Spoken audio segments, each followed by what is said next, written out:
Hey guys, welcome to the Do-It-Yourself Daddies How-Tos.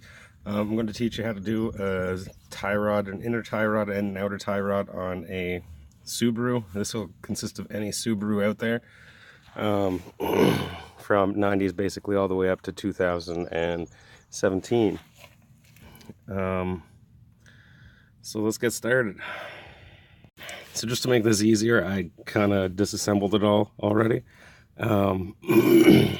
But first, I had some trouble getting it off, so I grinded it off, which you shouldn't really do that much because this was a good tie rod. It was just so rusted I couldn't get it off. The tie rod will be mounted on your knuckle right there. So what you're going to want to do is take that bolt off. This should pop out, but before you do that, break your lock nut there. And that'll make it easier to get this off. So break that. Take this bolt or this nut off, it'll drop, and then if you're just changing the outer tie rod,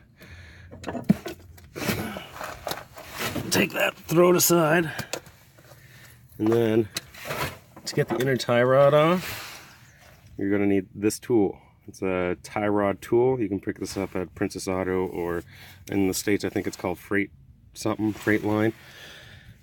But what you're going to want to do, so this is the inner tie rod. As you can see, it's bent.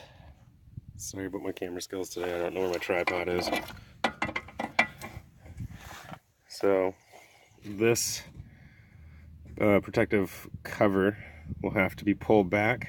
It is suction in there, so you just have to pull it and pop it back. And then you can slide it right down. And then your tie rod will be in there, hooked up. So what you're going to want to do,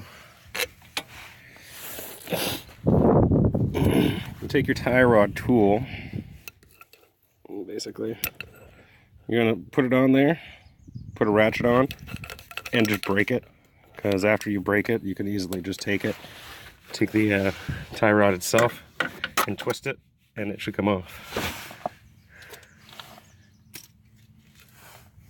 So this was the sleeve off the other one.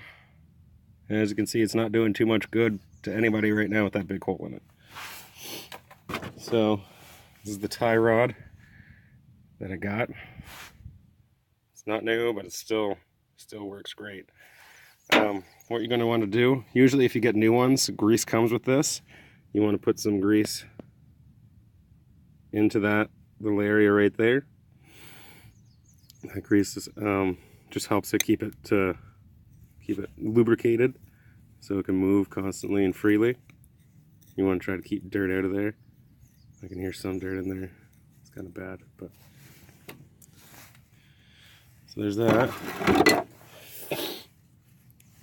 So last but not least, we are going to have to remove this lock nut off of this bent one to get this good sleeve off. So I'm going to stop it and do that, and I'll come back to you. So I do find that this will be the easiest way to get that lock nut off, especially if it's rusted on like that one is. I don't know if you can see that. There you go.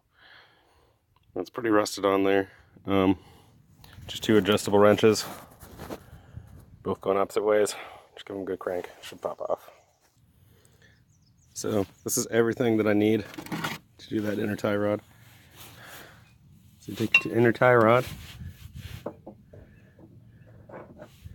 then there's threads way down there in that hole. Like I said, sorry guys about my camera work. And then after you get it threaded, just twist that on, and you are going to use your tool again, and just slide it out. Yeah.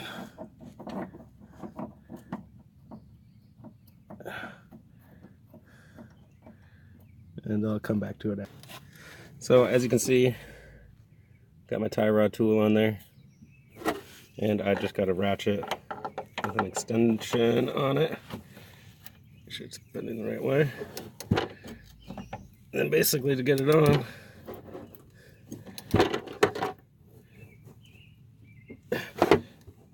just twist. And my tool came off. So now that we got this twisted up and torqued to the right specifications, we're going to take the tie rod tool off, and we're going to be putting the sleeve on. So it's pretty easy getting this tool on and off.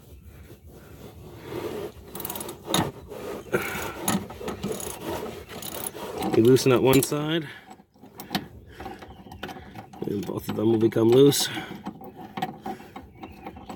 So you can pass that bulge, and it should slide. It should just slide right off. So what we're gonna do, take our sleeve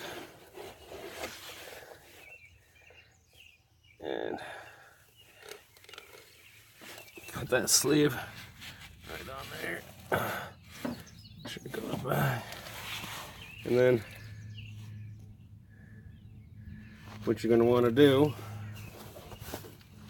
just gotta move some stuff here. So you want to make sure that this sleeve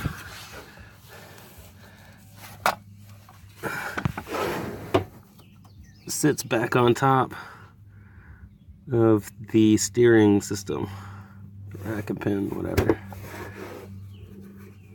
So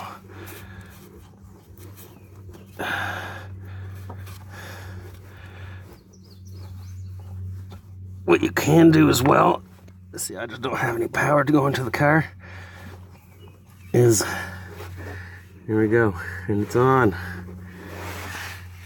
This is another thing that you can do to get that sleeve on the rack is turn your wheel.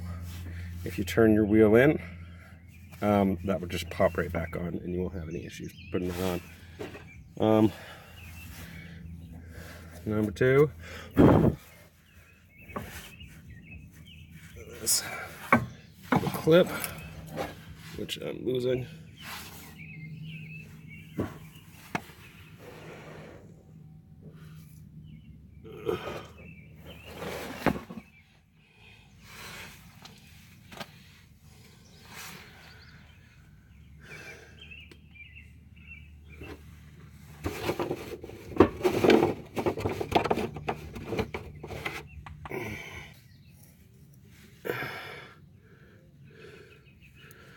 As you can see,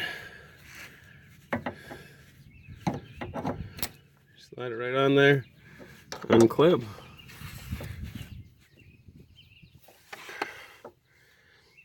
and that's how you change the inner tie rod.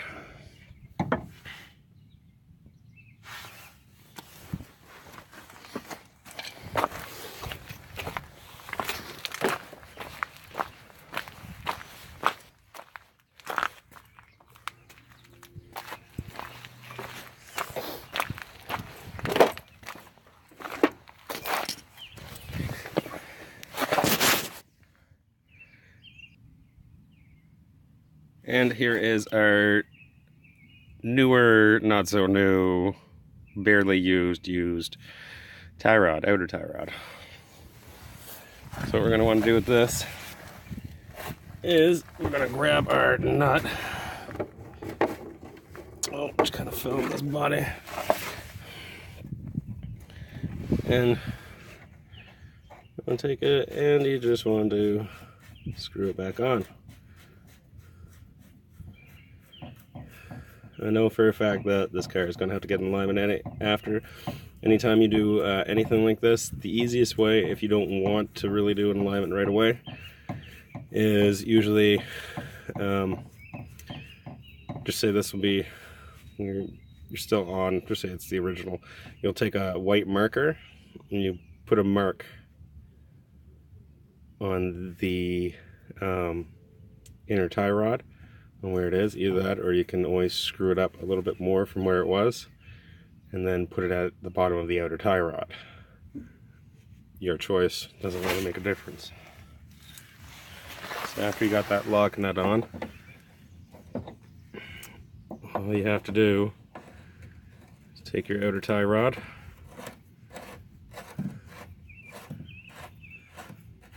this is the fun part, guys.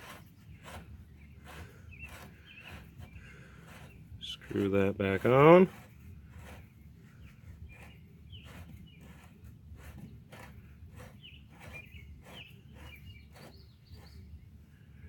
And bam.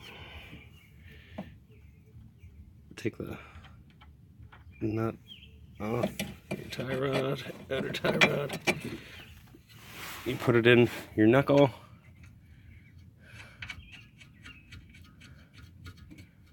Put your nut back on. And that's how you change a tie rod on an Outback or Legacy Subaru in general. Thank you. Yeah, so I'll keep putting videos up. Sorry, it's been a while. I'm gonna try to do at least once a month now, guys. I'm gonna have videos on how to doing calipers, how to do your own strut and shocks. Those are e-back springs that I was able to get my hands on with stock struts. That's my light. But yeah, I don't think they're that bad. Yeah, and I'll keep you guys posted on this Subaru build on how it goes. Like I said, if you guys are wondering how to do anything and don't know how, let me know. I will gladly do a video on how to do anything for you. Whether it's just little things, anything. I got a son, so if you guys need parenting tips or this or that, car tips, household tips, wife tips, but I'm just like any other guy on that. Yeah, but thank you for watching the Do-It-Yourself Daddies how-tos. Hopefully you enjoyed this video. Thank you. Bye.